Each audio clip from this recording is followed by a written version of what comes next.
Hello दोस्तों, मैं Pankaj Kumar clear concept में आपका स्वागत करता हूं। आज हम लोग एक नए टॉपिक के साथ आए हैं और आज का टॉपिक राष्ट्रीय आंदोलन का एक महत्वपूर्ण पार्ट है, जिसे कि हम भारत का पहला स्वतंत्रता संग्राम भी कह सकते हैं। ये है 1857 की क्रांति या 1857 का विद्रोह। तो 1857 की क्रांति या 1857 का विद्रोह से शायद ही कोई ऐसा एग्जाम हो, रेलवे हो, पीसीएस हो या अन्य कोई भी एग्जाम हो, जहाँ कि इससे प्रश्न नहीं आता हो। तो इसे हम लोग बहुत बारीकी से पढ़ेंगे और बहुत सारे स्टूडेंट का फ़ोन भी आया था कि सर जो भी पढ़ाते हो जीरो से शुरू कीजिए। तो हमने बिल्कुल जीरो लेवल से शुरू किया है और मेरा प्रयास रहेगा कि मैं अपने स्तर से जहाँ तक दे सकूँ वो बेहतर देने का आपको प्रयास करूँगा। तो हम लोग देखते हैं आज 1857 का विद्रोह। एक्चुअली में यह विद्रोह थोड़ा लंबा है, उतना एक बार में नहीं आ पाएगा, तो प्रयास रहेगा कि इसको 2-3 पार्ट में हम बनाएं। तो पहला पार्ट आज मैं लेकर आया हूँ, 1-2 दिन के बाद फिर दूसरा पार्ट आएगा और प्रयास करेंगे दूसरे या तीसरे तक इसको अंत करने का।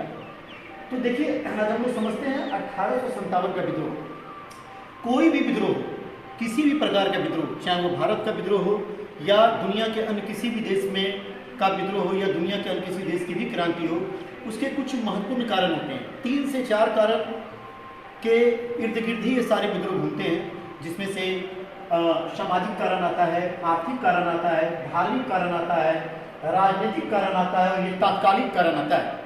सामाजिक कारण तो आप समझ सकते हैं कि समाज में होने वाली घटनाओं से अगर आप छूट दें तो आप क्रांति करने के लिए तैयार रहते हैं। आर्थिक रूप से अगर आप शोषित हैं तो आपके मन में क्रांति का भाव आता है। धार्मिक रूप से अगर आपको आहत किया जा रहा है तो भी आप क्रांति करने को इच्छुक हो जाते हैं। राजनीतिक कारण से अगर आप परेशान हैं तो भी आप क्रांति की ओर अग्रसर होते हैं। और एक है हमारा तात्कालिक कारण। तो तात्कालिक कारण क्या होता है, इस पर थोड़ा मैं चर्चा कर देता हूँ। तात्कालिक कारण होता है विद्रोह को, मतलब जो विद्रोह हम कर रहे हैं तो तुरंत ऐसी क्या घटना ऐसी घटी थी रिसेंटली जिसके कारण कि यह विद्रोह फूट पड़ा। एक्चुअली में अगर आप नहीं समझे तो मैं दोबारा समझाता हूँ। सामाजिक कारण यानी समाज में लंबे समय से चल रहा है, हम इससे छूट हैं लेकिन अभी विद्रोह करने के मूड में नहीं है, विद्रोह अभी हम नहीं कर पा रहे हैं। आर्थिक कारण, लंबे समय से हम शोषित हो रहे हैं, लंबे समय से मेरा शोषण जारी है, मेरा विचार जो मेरा शोषण कर रहा है उसके प्रति बिल्कुल छूट गए, क्रांति का इरादा बन रहा है लेकिन क्रांति कर नहीं रहे, धार्मिक राजनीतिक उसी प्रकार से है। लेकिन तात्कालिक कारण आप अगर बिहार की भाषा में या भारत की भाषा में कहें कि जब हमारी स्थिति उस दौर में पहुंच जाती है जहां लगता है कि अब बर्दाश्त नहीं कर सकते हैं, अब बर्दाश्त की चरम सीमा है, उसे ही हम तात्कालिक करते हैं। जब कोई ऐसी घटना घट जाती है जहां पर हमें यह एहसास हो जाता है कि अब बर्दाश्त नहीं हो सकता है, अब हमें कुछ ना कुछ करना पड़ेगा, वैसी घटनाएं जो होती है वो कहलाती है तात्कालिक कारण। तो हम लोग आज शुरू करेंगे सामाजिक कारण से और उसके बाद पहुंचेंगे तात्कालिक कारण पे। इसमें मैंने बताया कि 3-4 पार्ट में रहेगा। पहला हम लोग देखेंगे कि विद्रोह का क्या कारण था, विद्रोह क्यों हुआ। दूसरा हम लोग देखेंगे कि विद्रोह का विस्तार कैसा था, विद्रोह कहाँ तक फैला, किन लोगों ने फैलाने में महत्वपूर्ण भूमिका निभाई, इस विद्रोह के नायक कौन थे। इसके बाद हम लोग देखेंगे कि विद्रोह के परिणाम क्या हुए। हालांकि यह विद्रोह अंततः असफल हुआ, लेकिन असफलता के बाद भी इस विद्रोह ने बहुत सारे अचीवमेंट को हासिल किया। तो क्या परिणाम निकल के आया इस विद्रोह का और कितने ऑब्जेक्टिव्स, कितने महत्वपूर्ण प्रश्न किसी भी एग्जाम में इससे बन सकते हैं, इन सारी चीज़ों पर आज हम फोकस करेंगे। तो आप देखते हैं ये अंत तक अगर आप इस वीडियो को देखते हैं और बने रहते हैं तो निश्चित रूप से 1857 की क्रांति से आने वाले प्रश्न आपके बिल्कुल नहीं भागेंगे। निश्चित रूप से परीक्षा हॉल में आप उसको हल करके आएंगे, ये मेरा वादा रहा। तो अब देखते हैं सामाजिक कारण। आपको जैसा पता है कि 1857 का विद्रोह अंग्रेजों के विरुद्ध हुआ था। क्योंकि हमारा देश 1857 में गुलाम था, हम अंग्रेजों के अंडर में कार्य कर रहे थे और जब यहाँ पे अंग्रेजों का शासन था तो अंग्रेजों ने अपने हिसाब से हमारे समाज में जो पुरानी परंपरा चली आ रही थी उसमें बहुत सारे बदलाव किए। जैसे उन्होंने बदलाव किया सती प्रथा। हमारे यहाँ गुप्त काल यानी कि हजारों वर्ष पहले गुप्त काल में ही सती प्रथा का उल्लेख मिलता है कि हमारे यहाँ पति के मर जाने पर पत्नियों को भी जिंदा जलाने का ऐसा हमारे यहाँ एक सिस्टम बना हुआ था। इस सिस्टम को विलियम बेंटिक ने समाप्त कर दिया, जिसमें कि राजा राम मोहन राय का योगदान बड़ा सराहनीय रहा। राजा राम मोहन राय के योगदान के कारण ही विलियम बेंटिक ने इस सती प्रथा का अंत किया। ये प्रश्न बहुत ज़्यादा चूंकि चर्चा में रहता है, बहुत ज़्यादा ऑब्जेक्टिव्स यहाँ से आते हैं, इसलिए मैंने इस प्रश्न को अलग से लिख दिया है। आप देखेंगे मैंने यहाँ पे लिखा है कि सती प्रथा को 1829 ईस्वी में धारा 17 के तहत, धारा 17 बहुत एग्जाम में पूछा गया है कि किस एक्ट के तहत सती प्रथा को समाप्त किया गया। तो आप याद रखेंगे एक्ट या हिंदी में कहेंगे तो धारा 17 के द्वारा इसे अवैध घोषित कर दिया गया। यानी कि पति के मरने पर पत्नियों को जिंदा जलाना अपराध की श्रेणी में आ गया और इस कार्य में राजा राममोहन राय का योगदान सराहनीय रहा। तो यहाँ से आपको ऑब्जेक्टिव्स पकड़ में आएंगे। हो सकता है वर्ष पूछ दे कि सती प्रथा को कब अवैध घोषित किया गया, तो 1829 ईस्वी में किस धारा या किस एक्ट के तहत, तो धारा 17 या एक्ट 17 के तहत इसे अवैध घोषित किया गया था। हमारे यहाँ बाल हत्या का प्रचलन था, यानी कि लड़कियों पे उनका होने पर उसकी हत्या कर दी जाती थी। इसके अलावा हमारे यहाँ नरबलि की प्रथा थी, यानी कि भगवान को, ईश्वर को खुश करने के लिए लोगों की, इंसानों की बलि दी जाती थी। इस प्रकार की कुप्रथाएं हमारे समाज में विद्यमान थी। लेकिन ये अभी चूंकि हम अब 21वीं सदी में हैं तो इसे हम कुप्रथा कर रहे हैं, लेकिन जबकि मैं बात बता रहा हूँ 1857 की, उस समय समाज की यह परंपरा थी और इस सामाजिक परंपराओं को अंग्रेजों ने अवैध घोषित कर दिया, इसे बंद कर दिया, जिससे कि उस समय के रूढ़िवादी समाज के जो लोग थे, जो पुरानी परंपराओं से जुड़े हुए थे, उनको लगा कि अंग्रेज कहीं ना कहीं मेरे समाज को तोड़ रहा है, मेरे समाज का जो ढांचा है उसे यह बर्बाद कर रहा है। इस कारण उस समय के समाज के लोग अंग्रेजों के विरुद्ध थे, अंग्रेजों से छुप गए। इसके बाद अगर आप आर्थिक कारण को देखेंगे तो आप देखेंगे कि आर्थिक कारण में भारत में सूती वस्त्रों का एक बहुत बड़ा व्यापार होता था, लेकिन धीरे धीरे सूती वस्त्र इंग्लैंड जाने लगे और वहाँ से कपड़े बन बन के यहाँ आने लगे और हमारा बाजार विदेशी कपड़ों से पट गया, विदेशी कपड़ों से भर गया। विदेशी कपड़ों का यूँ कहेंगे यहाँ अंबार लग गया। जब यहाँ पर विदेशी कपड़ों का अंबार लग गया और जब इंग्लैंड से कपड़े बन के आने लगे, तो हमारे भारत में जो कुटीर उद्योग चलाने वाले लोग थे, जो लघु उद्योग चलाने वाले लोग थे, उनका उद्योग कहीं न कहीं बर्बादी की कगार पे आ गया। वो लोग कहीं न कहीं भूखों मरने लगे, जिस कारण अंग्रेजों के प्रति उनके मन में एक असंतोष व्याप्त था। इसके अलावा अगर आप देखेंगे आर्थिक रूप में, तो जैसा मैंने नोट भी किया है, इनाम की भूमि, एक्चुअली में इनाम की भूमि क्या होती थी पहले इसको समझिए।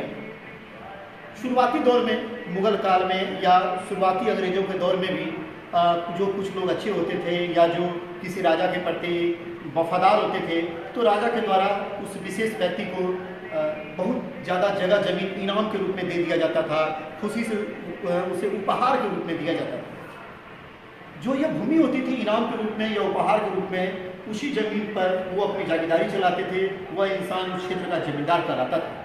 लेकिन बाद में क्या किया, विलियम बेंटिक ने, जो एक अंग्रेजी शुरुआत में गवर्नर जनरल थे, बाद में वायसराय बने, उन्होंने क्या किया कि इनाम की भूमि को छीन लिया। यानी कि जो भूमि फ्री में राजाओं के द्वारा या शुरुआती दौर में अंग्रेजों के द्वारा जो जमींदारों को प्रदान की गई थी, वो उनसे छीन लिया गया।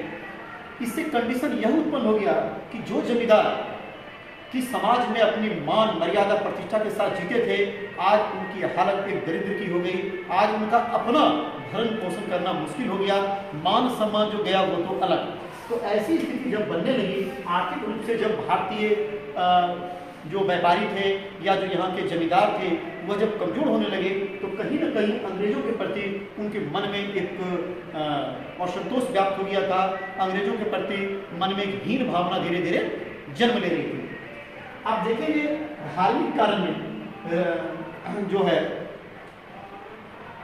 जो भी अंग्रेज यहाँ आए, वो हालांकि उन्होंने शुरुआत में अंग्रेज अपने आप को हमेशा तटस्थ रखने का प्रयास किया। उन्होंने हमेशा यह कहा कि धार्मिक रूप से हमें कोई मतलब नहीं है, भारतीय किसी भी धर्म को माने, उससे उन्होंने अपने आप को हमेशा किनारा करने का प्रयास किया। लेकिन वास्तविकता ऐसे नहीं थी। वास्तविकता यह था कि ईसाई धर्म के प्रचार प्रसार में जो उस समय के अंग्रेज हुआ करते थे, वह ईसाइयों को बहुत मदद करते थे, बहुत सहयोग करते थे कि हाँ ठीक है, आप लोगों को धर्म कन्वर्ट करवाइए, और उसमें जहाँ तक जो सहयोग हो सकता था वो अंग्रेज उन ईसाई धर्म प्रचारकों को देने का कार्य करता था। और इतना ही नहीं, जो व्यक्ति ईसाई धर्म स्वीकार कर लेता था, जो व्यक्ति, जो समाज का व्यक्ति था, वो अगर ईसाई धर्म को स्वीकार कर लेता था, तो अब देखिए अंग्रेज उसके साथ क्या करता था, उसको सरकारी नौकरी का ऑफर कर दिया जाता था, उच्च पद उसको प्रदान किए जाते थे, यानी उसको प्रमोशन देके ऊंचे ऊंचे पद पर बिठाया जाता था। इतना ही नहीं, अनेक प्रकार की अन्य सुविधाएं भी दी जाती थी। यानी ईसाई धर्म को जो लोग मान लेते थे, उसे अनेक प्रकार से अंग्रेजों के द्वारा सुविधाएं प्रदान की जाती थी, जिससे कि भारतीयों का झुकाव ईसाइयों की तरफ हो। तो ये चीजें हो गई। दूसरा था चौथा था राजनीतिक कारण। इसको थोड़ा गंभीरता से और थोड़ा ध्यान से पढ़ने की आवश्यकता है, क्योंकि इस पोर्शन से सबसे ज्यादा प्रश्न पूछा जाता है। ये पोर्शन और ये पोर्शन में अगर चारों पोर्शन में देखेंगे तो सबसे ज्यादा प्रश्न आपको यहाँ से आएगा राजनीतिक कारण से। तो राजनीतिक वाले पहलू को हम लोग देखते हैं कि क्या था इसमें। राजनीतिक कारण में जो सबसे बड़ा पहलू था 1857 के विद्रोह होने का, जो सबसे बड़ा कारण था वह था डलहौजी की हड़प नीति, डॉक्ट्रिन ऑफ लैप्स। इसको आप लोगों ने कभी न कभी पढ़ा होगा कि हड़प नीति क्या होती है। तो हड़प नीति क्या था, मैं उस पर एक लाइन में चर्चा कर देता हूं। और मैं इसलिए एक लाइन में चर्चा कर रहा हूं क्योंकि मैं आने वाले समय में हड़प नीति पे एक पूरा वीडियो बना के आपको दूंगा।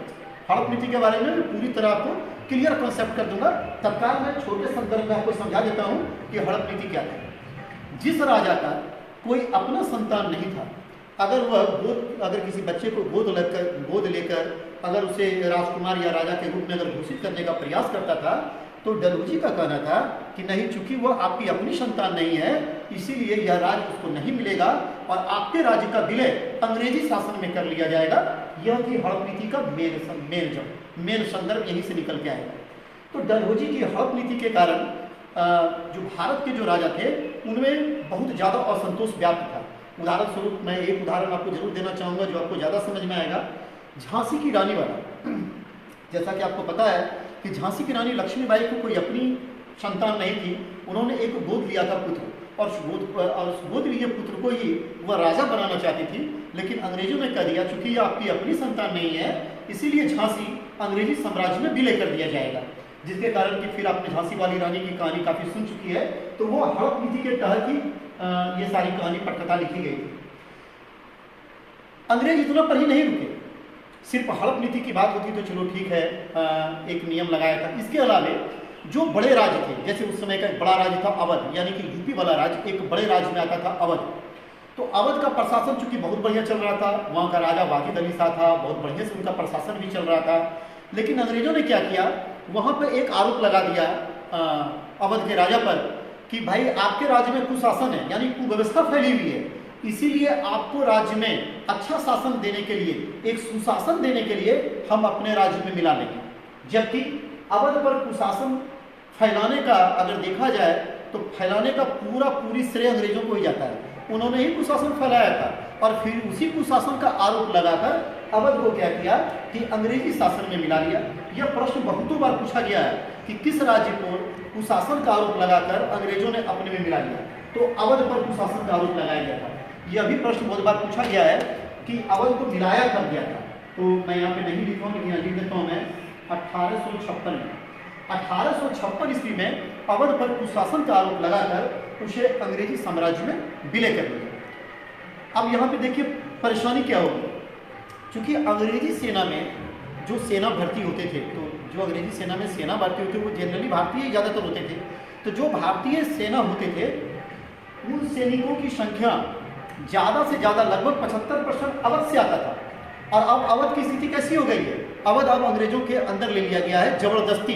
तो जो अंग्रेजी सेना में भर्ती थे अवध के लोग, उन सेना को लगने लगा कि मेरे राज्य को अंग्रेजों ने क्या कर लिया, जबरदस्ती हड़प लिया। जिस कारण अवध का तो राज्य के लोग थे ही क्षुब्ध, जो वहाँ के लोग सेना में गए थे अंग्रेज की तरफ से जो लड़ते थे, उनके मन में भी अंग्रेजों के प्रति एक असंतोष व्याप्त हो गया, वो भी अंग्रेजों से क्षुब्ध रहने लगे। इसके अलावा आप देखेंगे कि मुगल बादशाह उस समय जब ये क्रांति हो रही थी, उस समय जो मुगल बादशाह थे उनका नाम था बहादुर शाह द्वितीय, या एक नाम और इनका कहा जाता है बहादुर शाह जफर। तो बहादुर शाह जफर या बहादुर शाह जो द्वितीय थे, वह चूंकि हिंदुस्तान का शासक थे, पूरा हिंदुस्तानी उनको अपना शासक मानता था। और अंग्रेजों ने क्या किया, उनके साथ अपमानजनक व्यवहार करना शुरू कर दिया, जिससे कारण कहीं न कहीं हिंदुस्तान के लगभग लोगों को अंग्रेजों के प्रति असंतोष व्याप्त हो गया।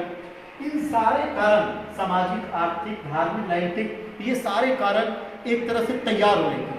लेकिन एक कारण आता है तत्कालीन कारण, जो इन सारे कारणों में एक माचिस का काम करता है और ये फिर विस्फोट की तरफ फट पड़ता है और फिर बाद में इसका एक लंबा प्रसार होता है। तो हम लोग देखते हैं कि तात्कालिक कारण क्या है। इसका तात्कालिक कारण था एनफील्ड राइफल का प्रयोग, नाम आप अच्छे से याद रखेंगे, एनफील्ड राइफल का प्रयोग। एनफील्ड राइफल क्या था यह जानना बहुत ही जरूरी है, तभी यह आपको तात्कालिक कारण समझ में आएगा। एक्चुअली में अंग्रेजों को पहले दूसरे प्रकार का एक बंदूक दिया जाता था चलाने के लिए, लेकिन बाद में कह दिया गया कि नहीं, आप लोगों को एनफील्ड राइफल दिया जाएगा चलाने के लिए। एनफील्ड राइफल जैसे ही भारत में आया और अंग्रेजों का जब भारतीय सैनिक को दिया जाने लगा, उससे पहले ही एक बात इस राइफल के बारे में फैल गई कि इसमें जो कारतूस यानी जो इसमें गोली लगाई जाती है वो उसको छील के लगाया जाता था मुंह से छील के और बंदूक में भर के उसको चलाया जाता था। तो जो कारतूस थी उसके बारे में यह हवा फैल गई कि इसमें गाय और सुअर की चर्बी लगी हुई है। तो जैसा कि आप जानते हैं कि हिंदुओं के लिए गाय हमारी माता है और उसका चर्बी वो मुंह में लेना पाप समझता है, वो बिल्कुल उसको ले लेगा, धार्मिक रूप से वो उसको छू नहीं सकता उसके चर्बी को। और सुअर की चर्बी जो थी वो मुस्लिमों के लिए, चूंकि मुस्लिम वर्ग में इस्लाम धर्म में उसे हराम माना गया है, तो उसको मुंह में लेने का तो सवाल ही नहीं है। तो इस प्रकार आप देखेंगे कि हिंदू और मुस्लिम दोनों ही एनफील्ड राइफल में लगने वाले चर्बी कारतूस से नाखुश थे, क्योंकि उसमें गाय और सुअर दोनों के चर्बी की बात कही गई थी। अब सैनिकों ने कह दिया कि हम इस बंदूक को नहीं चलाएंगे और ना ही इसके कारतूस को मुंह से खींचेंगे, लेकिन अंग्रेजों का दबाव था कि नहीं, आपको यह बंदूक चलाना पड़ेगा और आपको यह कारतूस यूज करना पड़ेगा। और इसी दबाव में एक सैनिक था जिनका नाम आपने सुना होगा, नाम था मंगल पांडे। मंगल पांडे ने यह राइफल चलाने से असंतोष व्यक्त किया और मंगल पांडे को बड़ी सरलता से अंग्रेजों के द्वारा फांसी दे दी। हालांकि यहाँ पे एक प्रश्न आता है कि मंगल पांडे ने कब असंतोष व्यक्त किया था। ये समय था 29 मार्च। 29 मार्च को मंगल पांडे ने असंतोष व्यक्त किया था और देखिए कितनी तेजी में 8 अप्रैल को उसे फांसी दे दी। 8 अप्रैल को मंगल पांडे को फांसी दे दी। यह मैं बताया आपको मंगल पांडे के बारे में। ये एक्चुअली में मंगल पांडे बैरकपुर छावनी के थे, तो ये उनको फांसी दे दिया गया और इसके बाद यह क्रांति धीरे धीरे आगे बढ़ने लगी और इसमें एक से एक नायक, जमींदार और राजा जुड़ने लगे। और उन जमींदार और नायकों के बारे में हम आपसे अगली वीडियो में बात करेंगे। आज मैं सिर्फ कारण पे बात किया हूँ, लेकिन मैं आपको आज का एक रिवीजन पॉइंट बता देता हूँ जहाँ से कि महत्वपूर्ण प्रश्न आपके बनेंगे। जैसे सती प्रथा का आपको बिल्कुल याद रखना है कि 1829 ईस्वी में धारा 17 के तहत राजा राम मोहन राय के प्रयास से विलियम बेंटिक ने इस पर रोक लगा दिया गया था।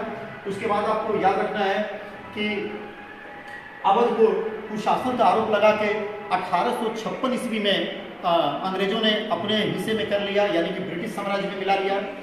यह भी बहुत बार प्रश्न पूछा गया है कि अवध का राजा उसमें कौन था। उसका नाम था वाजिद अली शाह। उसका नाम था वाजिद अली शाह। वाजिद अली शाह उस समय वहाँ का राजा था जो बहुत अच्छा काम कर रहे थे, लेकिन जबरदस्ती उस पर कुशासन का आरोप लगाया गया। डलहौजी की हड़प नीति, तो अक्सर प्रश्न पूछा जाता है कि हड़प नीति शुरू करने वाला व्यक्ति कौन था। तो डलहौजी था जिसने कि भारत में हड़प नीति शुरू किया था और बहुत सारे राज्यों को अपनी गलत नीतियों से ब्रिटिश साम्राज्य में मिला दिया गया था। इसके बाद आपको प्रश्न आएगा कि किस राइफल का प्रयोग करने के लिए अंग्रेजों ने भारतीय सेना को बाध्य किया, तो वो था एनफील्ड राइफल। इसको भी आप याद रखेंगे। और उसमें पहला नायक कौन था जो इस क्रांति में सबसे पहले दिलुफ होगा, उसका नाम था मंगल पांडे, जिसने 29 मार्च को असंतोष व्यक्त किया। और आप याद रखेंगे कि 18 अप्रैल को उसे फांसी दे दिया गया। क्योंकि यह वीडियो बहुत ज़्यादा लंबा बनेगा, इसलिए मैं भी छोटी छोटी वीडियो बनाने का प्रयास कर रहा हूँ। इसलिए आज मैं पार्ट 1 में इतना ही रखता हूँ। नेक्स्ट वीडियो 1-2 दिन में मैं फिर अपलोड करूँगा, जिसमें इसके नेक्स्ट पार्ट आएंगे, सेकंड पार्ट आएंगे, जिसमें कि इसके परिणाम और इसकी असफलता इत्यादि, इसके मेन रूप से इसके नायक की मैं चर्चा करूँगा, जहाँ से कि बहुत सारे प्रश्न पूछे जाते हैं। तो ये सारे फोकस हम लोग अगली वीडियो में करेंगे। Thank you.